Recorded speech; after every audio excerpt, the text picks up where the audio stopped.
솜사탕은 축제의 음식입니다.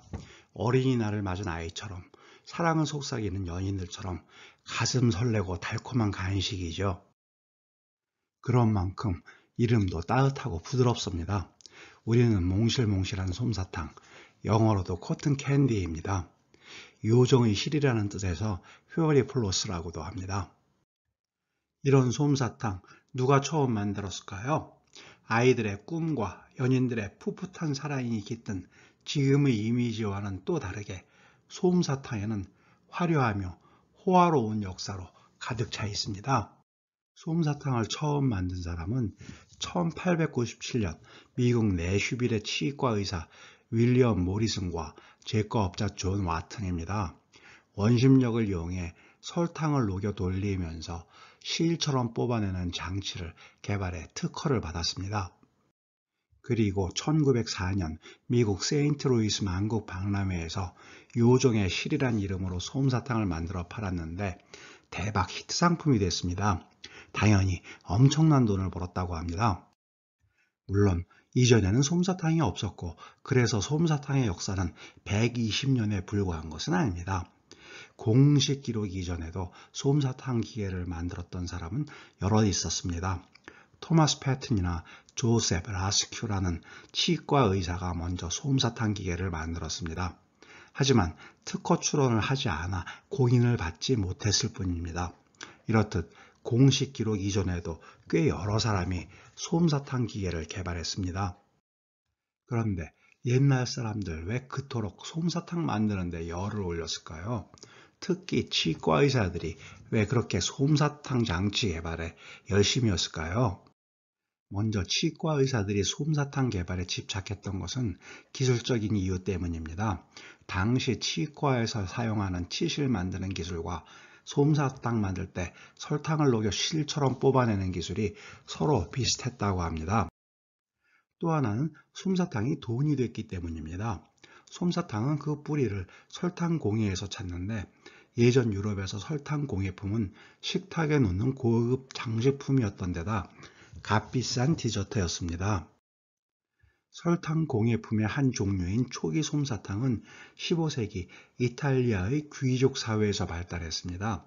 당시 아랍을 통해 가져오던 고가의 초화 사치품인 설탕의 수입 창구였던 베네치아가 중심이었습니다.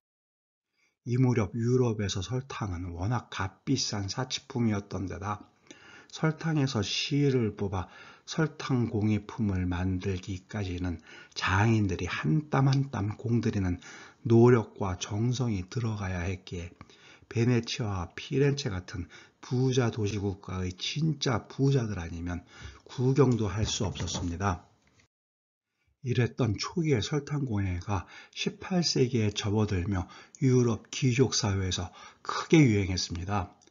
콜럼버스의 아메리카 대륙 발견 이후 카리브해를 중심으로 중남미에 대규모 사탕수수 농장이 세워졌고 설탕이 유럽에 공급된 덕분입니다. 설탕 공급이 늘었다고 해도 설탕값은 여전히 비쌌기에 18세기 역시 귀족과 부유층을 중심으로 소비가 이뤄졌습니다. 설탕 공예품 또한 여전히 장인의 손으로 만들어야 했기에 지금 같은 아이들 간식은 고사하고 상류층의 식탁에서나 볼 수 있는 사치품이고 디저트였습니다. 하지만 변화도 분명히 있었습니다. 설탕 공예품 제조가 늘면서 옛날 장인들 손으로 비밀스럽게 전해지던 공예품 기술이 공개가 됐습니다. 덕분에 1769년 녹인 설탕에서 길게 씨를 뽑아 장식을 하는 설탕 공예 기술에 대한 기록이 남아 있습니다. 그리고 그동안 장인들이 예술품처럼 만들던 설탕 공예 솜사탕이 제과업자의 생산품으로 바뀌었습니다. 이 무렵 가장 인기 있는 품목은 설탕 공예로 만든 부활절 달걀과 금실, 은실로 만든 설탕 거미줄 장식이었다고 합니다. 수공예품이기는 하지만 18세기부터 나름 대량 생산이 시작됐습니다. 100년이 지난 19세기 말 솜사탕 제조의 기계화가 이뤄졌습니다. 일련의 치과 의사들이 칫을 만드는 기술을 이용해 설탕에서 씨를 뽑는 솜사탕 만드는 기계를 발명했습니다.